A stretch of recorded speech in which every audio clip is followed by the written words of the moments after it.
How you going, guys? Dean from the Adeptus Victorium here with a sneak preview at some of the objectives, deployments and twists that will be used in our upcoming event, the 40k Draft.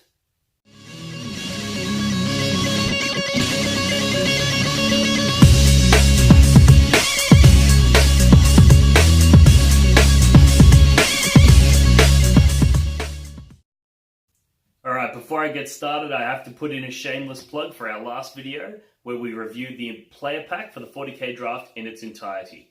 And in that video, we discussed the way the draft process works, where at the start of each round, players will be given a sheet that's a 3x3 grid that contains 3 different deployments, 3 different objectives, and 3 different twists.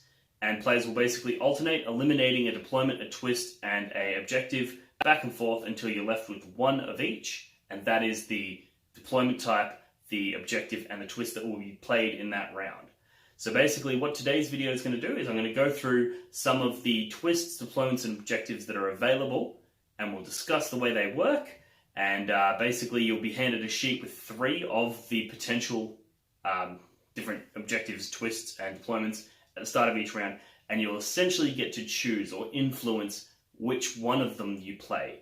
So, disclaimer, some of these may look a bit janky, they may look a bit extreme and a bit OP, but if you don't like them, you're fully capable to eliminate them at the start of each draw. But if you feel like playing something crazy, and if you feel like having a really fun narrative style game, you can leave them in, and you can eliminate the more balanced but boring style. So you can essentially, at the start of each round, you can adapt the mission that you're going to play to suit your play style. So you can get out of this event exactly what you want. If you want to play something crazy and fun, where it's going to be lopsided and somebody's going to absolutely dominate because the mission favored them, you can. But if you want to play something balanced and something that's going to be really challenging and even, then you can do that as well. So without further ado, let's break down some of the different deployment types. Alrighty guys, so the first 4 deployment types that we're going to discuss are standard, straight out of the rulebook, straight out of match play. First one up, we have Dawn of War.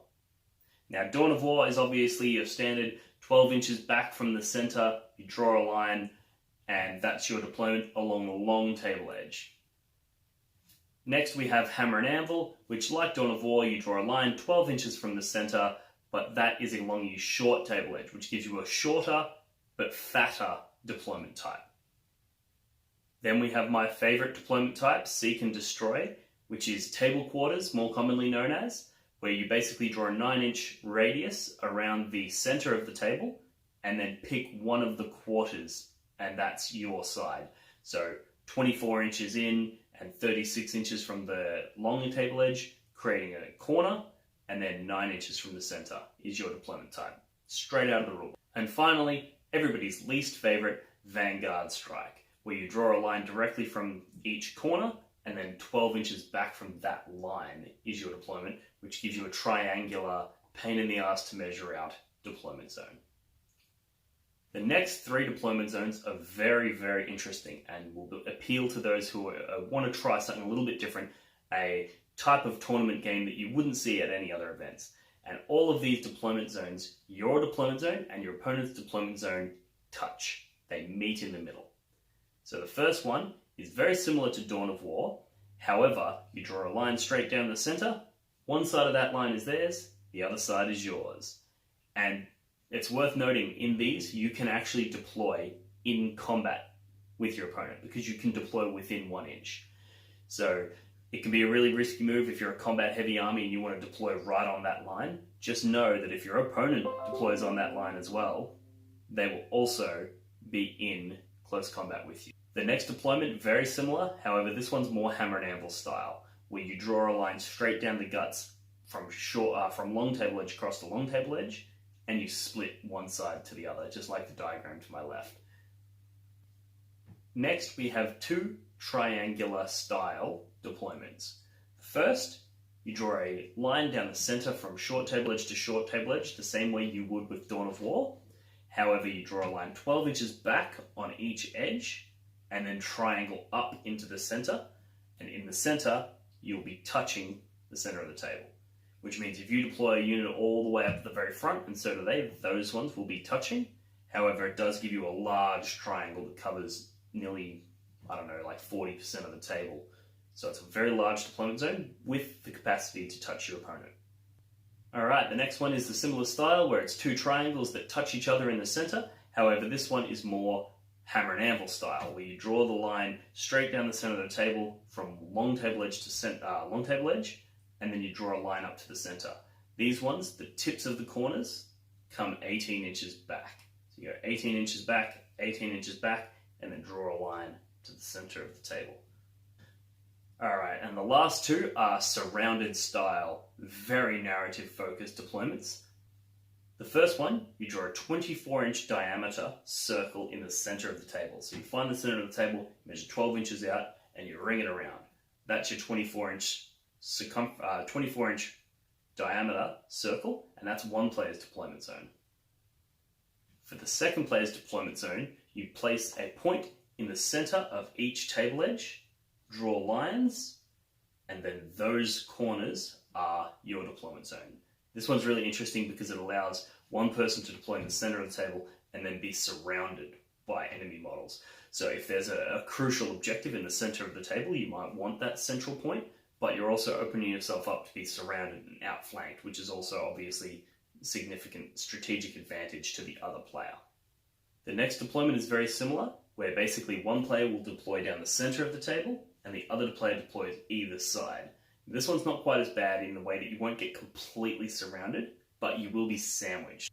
For this mission, basically you draw a 12-inch line in from one side, that's one deployment zone, then you draw 12 inches worth of no man's land, 24 inches is the player 2 deployment zone, another 12 inches of no man's land, and then another 12 inches of player 1 deployment zone. So player 1 gets two 12-inch slivers on either side, and player 2 gets the 24-inch sliver down the middle.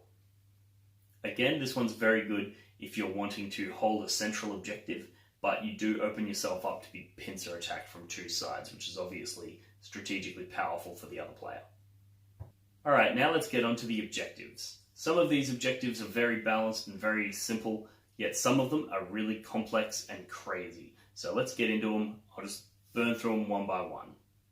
Alright, the first one, which is on the screen to my left, is Burn and Pillage, where basically players roll off and place 3 objective markers each, and at any stage during the game you can burn or pillage your opponent's objectives.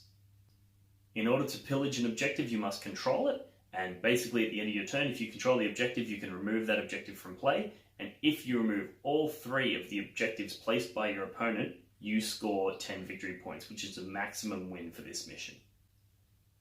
The next mission is called Supply Cache, where players randomly place 6 objective markers, so 3 each. However, they don't belong to any specific player.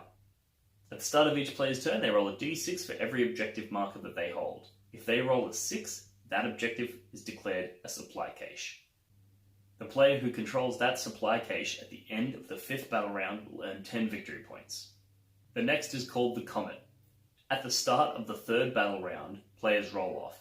The winner then places an objective in the center of the table and uses a scatter dice, for those of you who played in 7th edition, and scatters that objective 4d6. For those of you who didn't play 7th edition, scatter dice is basically a dice with arrows on it. You roll that and 4 dice, you add those 4 dice together and move the objective in the direction of the arrow. The player who controls that objective marker at the end of the 5th battle round will score 10 victory points, which is a maximum win for this mission. The next is War of Attrition, where before the battle begins, players select 4 enemy units, and those enemy units are worth double the victory points when tallying up your kill points. So you can pick their big units and try and max out that and get huge kill points. The next is called Kill the Courier. Players select a friendly model from their own army to be their courier. When that model dies, you place an objective marker, and if you hold the objective marker dropped by your opponent's courier at the end of the 5th battle round, you score 10 victory points. The next is called Kingslayer.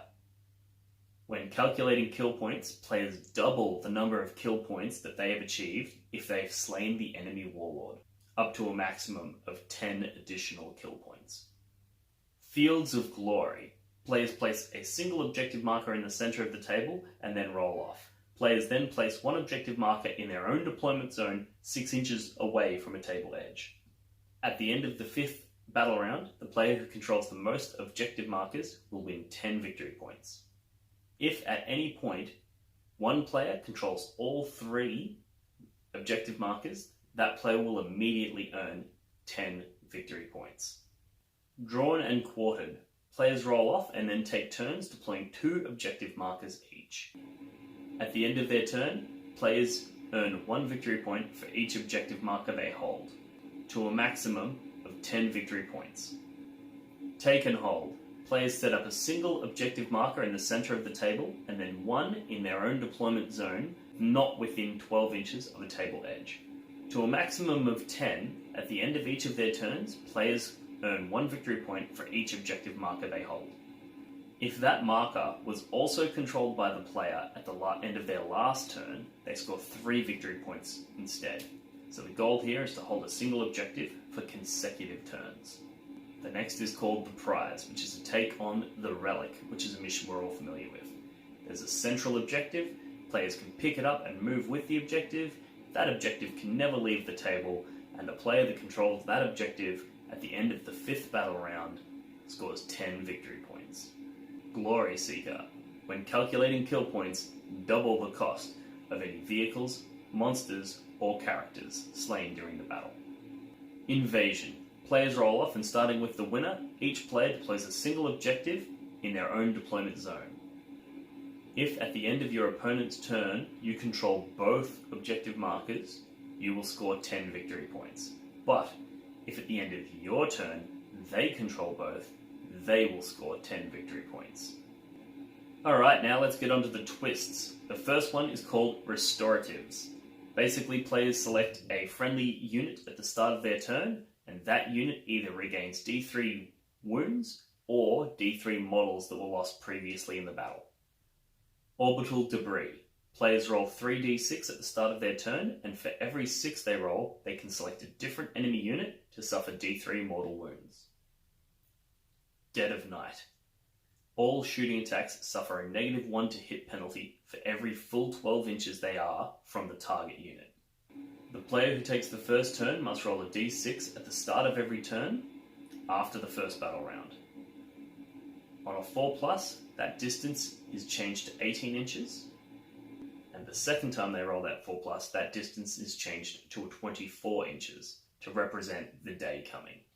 The next twist is called Paths to Glory, where you draw an additional objective for this mission, and both objectives are in play for the mission. The next twist is Grudge Match, where all units on the table do not take morale checks. Ever. The next twist, and a personal favourite of mine, is Battle Frenzy. All models on the table gain +1 attack. The next twist is called Set Piece Battle, where instead of alternating deployment, one player sets up their entire army first, and then their opponent sets up their entire army second. The person who set up their army can choose to go first, and the person who set up their army second can attempt to seize the initiative. The next is called Meeting Battle, where both players must set their army up into 3 contingents, each of which contains less than half of their total points. Each player then sets up 1 contingent at the start of the battle as per the normal deployment rules. Their second contingent arrives at the end of their second movement phase, and their third contingent arrives at the end of their third movement phase. Units in the second and third contingent must be set up further than 9 inches from an enemy model, within 9 inches of one of the table edges, and outside of your opponent's deployment zone, representing them coming on as reinforcements in your own deployment zone away from enemy models. The next one is called Double or Nothing. You roll a d6, on a 1, 2, or a 3, nothing happens, but on a 4+, you draw 2 new twist cards, and both are in play for the duration of this mission. Next we have Warp Storm. Add 1 to all psychic tests and deny the witch tests, and in addition, add 1 mortal wound to the number of mortal wounds suffered by anybody who suffers the perils of the warp attack. Acid Rain. Subtract 1 from all to hit rolls, and 1 from all advance and charge rolls. Roll a d6 at the start of each battle round, and on a 4+, the rain stops if it was raining in the previous battle round, or starts up again if it wasn't raining in the previous battle round. Eager to fight. Add 2 to the movement characteristics of all models, and add 1 to all advance and charge rolls. Alrighty guys, that's a summary of the different twists, objectives, and deployments that are going to be used at the 40k draft. Let me know in the comments below which twists you are most excited about, which deployments you're keen to try out, and which missions you think are going to be really fun, which objectives are going to be cool, and which combination of those things you're hoping to see. They will be drafting up only 3 of each type, so 3 deployments, 3 missions, 3 twists at the start of each one. So you get to pick from 3, not from the whole lot. So they're going to try and pair some of the standard deployments with some of the really crazy ones, some of the less eventual twists with some of the really crazy ones, and some of the more achievable, balanced objectives with some of the really, really crazy ones. So you will have an opportunity to shape the mission and see whether, if you and your opponent shake on it, like go, yeah, let's do something crazy. Let's make it so that we're touching each other's deployments turn 1, and let's make it so that everybody gets +1 attack, and let's make, you can go really nuts. Or you can be like, you know what? Let's have a really strategic and well thought out game. Let's pick Dawn of War or one of the standard types of deployments. Let's pick a really standard basic mission and a twist that's not going to have too dramatic of an impact on the game. So you can sort of twist it either way you want and have a really exciting game. Personally, this is an event that I'm really fucking looking forward to. I think it's going to be a whole ton of fun just trying out the different way that that drafting process works. So this is the last video from me for a while. I will be hitting you guys with a list review of what I'm planning to bring. I'll also be hitting you with a list review from the TOs, Ben Clark and Matt Antonello. They'll be joining me here and reviewing their top 5 lists. And we'll also be doing a mock of the drafting process, just to make sure that everybody has a real crystal clear understanding of the way the draft is going to work. So keep your eyes peeled on this channel for more information. Hit the subscribe button. Like us on Facebook, and yeah, I look forward to seeing you guys at the event. Cheers.